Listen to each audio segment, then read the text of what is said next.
Assalamualaikum warahmatullahi wabarakatuh. Kembali lagi di Indovisual Channel, guys. Kali ini kita akan membahas tentang kisah dan mujizat Nabi Isa alaihissalam.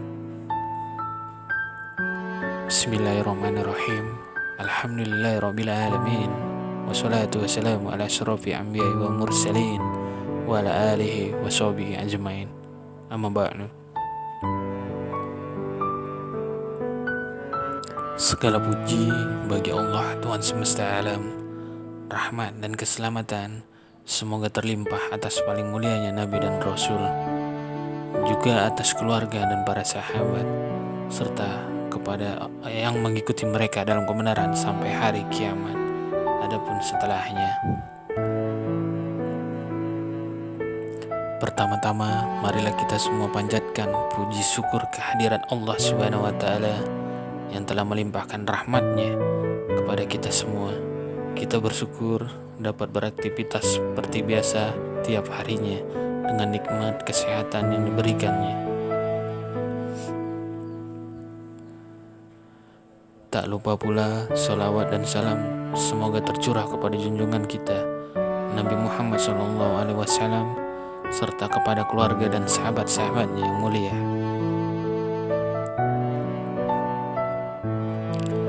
Apa yang ada di kepalamu ketika mendengar Nabi Isa disebut? Ada beragam kisah yang menyertai perjalanan hidup Nabi Isa, mulai dari Isa si anak perawan Maryam, Isa yang bisa bicara saat bayi, dan banyak mujizat lainnya. Sebagai umat muslim, wajib untuk mengimani semua Nabi dan Rasul yang diutus Allah ke dunia, tidak terkecuali Nabi Isa.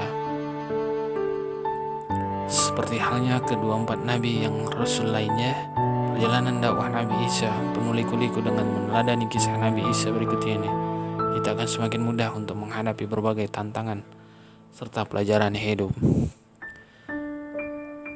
Sebagaimana yang dikisahkan dalam Al-Quran, Nabi Isa terlahir dari perut seorang perawan suci bernama Maryam. Ibunda Maryam merupakan anak perempuan dari lelaki pilihan Allah bernama Imran dari keturunan Bani Israel, anak-anak Nabi Yakub.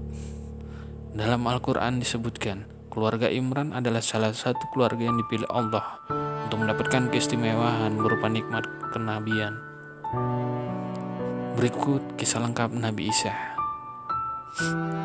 Sesungguhnya Allah telah memilih Adam, Nuh, keluarga Ibrahim, dan keluarga Imran melebihi segala umat di masa mereka masing-masing.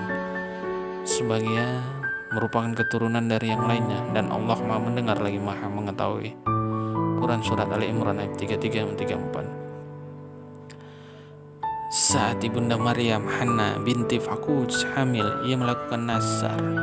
Kelak anak yang terlahir itu akan dijadikan pelayan di Baitul Muqaddas.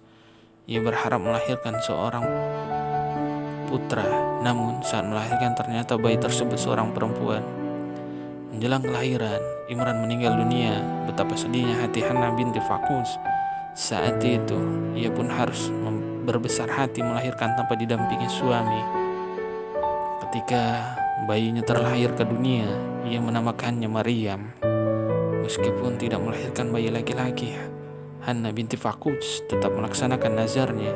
Saat Maryam beranjak dewasa, Hannah binti Fakuj mengirim Maryam ke Baitul Muqaddas untuk berkhidmat. Terlahir sebagai anak yatim, rupanya banyak pendeta yang ingin mengasuh Maryam. Di Baitul Maqdis, mereka saling berebut, tidak ada yang mau mengalah.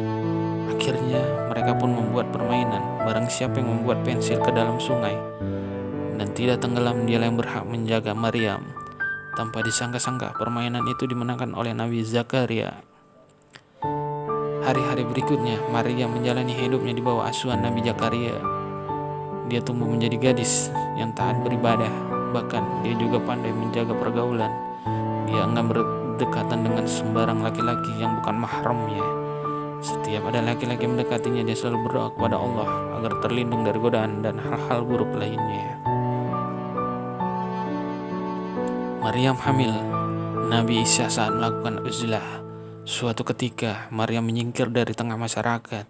Ia pergi ke bagian Baitul Muqaddas dan melakukan uzlah, mengasihkan diri untuk fokus beribadah kepada Allah. Kemudian Allah mengutus malaikat Jibril dalam bentuk manusia. Malaikat tersebut diperintahkan untuk meniupkan ruh Nabi Isa dalam rahim Maryam. Alangkah terkejutnya Maryam kala itu. Malaikat Jibril berkata, "Sesungguhnya aku ini hanyalah seorang utusan Tuhanmu untuk memberi seorang anak laki-laki yang suci." Nabi Isa merupakan nabi terakhir yang diutus oleh Allah untuk berdakwah kepada Bani Israel.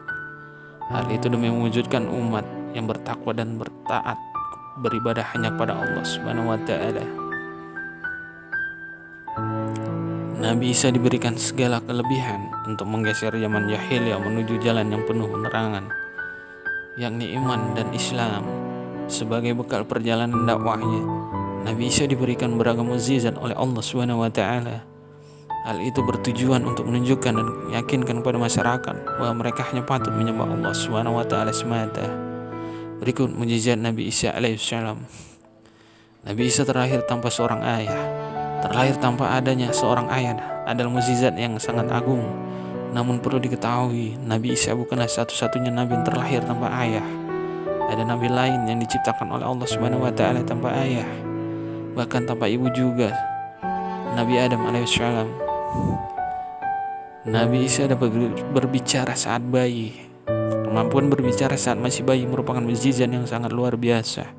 Meskipun Nabi Isa masih bayi, tetapi Allah menjadikannya dapat berbicara kepada kaumnya dan mengabarkan tentang dirinya. Dengan demikian, masyarakat dapat mempercayai dan berhenti mengolok-olok Bunda Maryam. Saat Bunda Maryam berjalan melewati masyarakat, sedikit yang mencemooh sebab mereka hanya mampu melihat anak Maryam hanya secara lahir. Mereka memandang Maryam dengan penuh curiga. Banyak tudingan negatif tertuju kepadanya.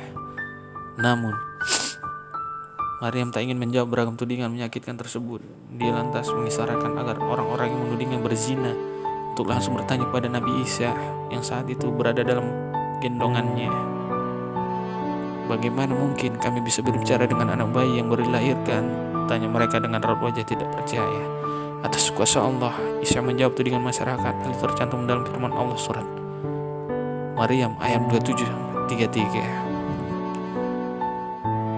Demikianlah kisah singkat Nabi Isa alaihissalam dalam berdakwah menuju jalan Allah Subhanahu wa Ta'ala. Semoga kita semua dapat mengambil hikmahnya. Assalamualaikum warahmatullahi wabarakatuh.